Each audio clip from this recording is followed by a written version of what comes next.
Hello, പാട്ടും പാചകത്തിലേക്ക് എല്ലാവർക്കും സ്വാഗതം. എല്ലാവരും വരിക. അപ്പോൾ ഇന്ന് ഞാനൊരു ഏത്തപ്പഴം വെച്ചൊരു പഴംപൊരി ഉണ്ടാക്കുകയാണ്. അപ്പോൾ അതിന് വേണ്ട സാധനങ്ങൾ: മൈദമാവ്, അരിപ്പൊടി, സോഡാപ്പൊടി, ഉലുവാപ്പൊടി, കളർ പൊടി, 5 ഏലക്ക, 2 ഗ്രാമ്പു, 1 നുള്ളു പഞ്ചസാര. അപ്പോൾ നമുക്കത് ഉണ്ടാക്കണ്ടേ? ഉണ്ടാക്കാം. എല്ലാവരും വന്നോളൂ. ഇതിലേക്ക് ആവശ്യത്തിനുള്ള മൈദമാവ് ചേർക്കാം. കുറച്ച് മൈദമാവ്,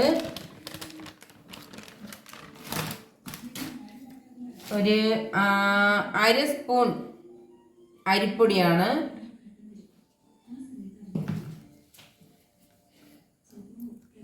കുറച്ച് ഉപ്പ്,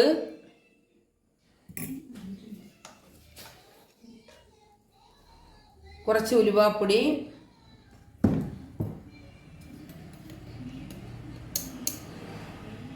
സോഡാപ്പൊടി,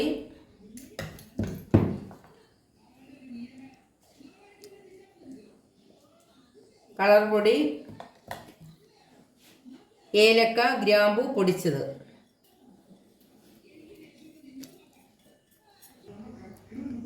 മാവ് നന്നായി കലക്കി വെച്ചിട്ടുണ്ട്. ഇനി നമുക്ക് ഗ്യാസ് കത്തിക്കാം.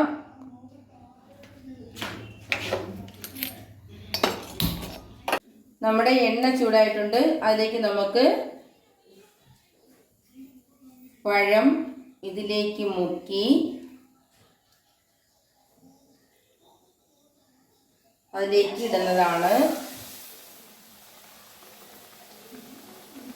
ഇതുപോലെ നന്നായി മുക്കി ഇടണം. പഴം നന്നായിട്ട് പഴുത്തുപോയി. ഇത്രയും പഴുപ്പ് വേണ്ട, ശകലം പഴുത്തുപോയി, അത് കാര്യമില്ല.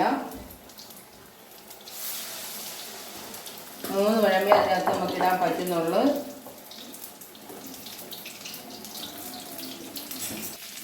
പഴം നന്നായിട്ട് മുരിഞ്ഞിട്ടുണ്ട്. നമ്മുടെ പഴംപൊരി റെഡി ആയിട്ടുണ്ട്. അത് നമുക്ക് വേറൊരു പാത്രത്തിലേക്ക് മാറ്റാം.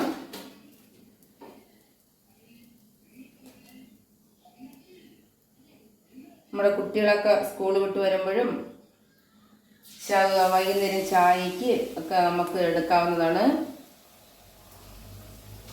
നല്ല ടേസ്റ്റോട് കൂടി നമ്മൾ ഉണ്ടാക്കിയാൽ നമുക്ക് നല്ല ടേസ്റ്റോട് കൂടി കഴിക്കാം. അതുകൊണ്ട് എല്ലാവരും ഇത് നന്നായി പരീക്ഷിക്കുക.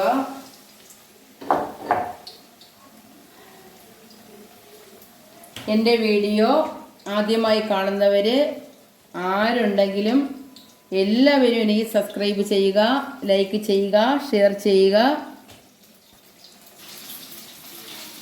ഞാനുണ്ടാക്കിയ വാഴയ്ക്കപ്പോട് പഴംപൊരിയാണ്. അത് ഞാൻ ഉണ്ടാക്കിയതുപോലെ തന്നെ എല്ലാം ചേർത്ത് നിങ്ങൾ ഉണ്ടാക്കുക. നല്ല ടേസ്റ്റാണ്. അപ്പോൾ ഇത് ഞാനൊന്ന് കഴിച്ച് നോക്കട്ടെ എങ്ങനെയുണ്ടാവുള്ള.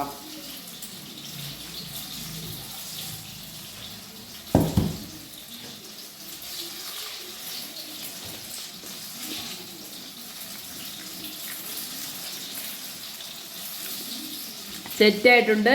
എല്ലാവരും ഇത് ഉണ്ടാക്കുക, കഴിക്കുക. ഓക്കെ.